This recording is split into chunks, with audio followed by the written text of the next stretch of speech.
ওয়াশরুমে গেছি। ওয়াশরুম তো সবারই একটা, ভাড়াটা বাসা জানেনই তো কি অবস্থা। আমি ওয়াশরুমে গেছি, লকটা নষ্ট, আমি হাত দিয়ে এভাবে ধরে রাখছি, বিশ্বাস করেন এভাবে ধরে রাখছি আমি।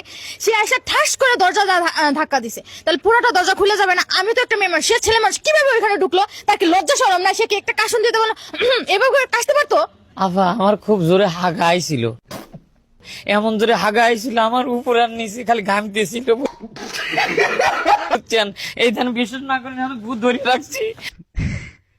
এমন অবস্থা, আমার মনে করছে হাগার চোদরে বাঁচতেছি না। আমি কি জানি সে ভিতরে রয়েছে, আর ভিতরে থাকবে সে খিল আটকা দিবি লয়। আমার জোরে হাগার চোদনে মনে করেন যে এমন জোরে মনে করেন ধাক্কা মারছি। ধাক্কা খায় দেখি যে জিনিস দেখিনি কোনোদিন সে জিনিস দেখে ফেলাইছি। দেখে ফেলার পর আমি হ্যাং হয়ে গেছি। আর আমি হাঁকবই না, দেখবো কোন পালে যাবো।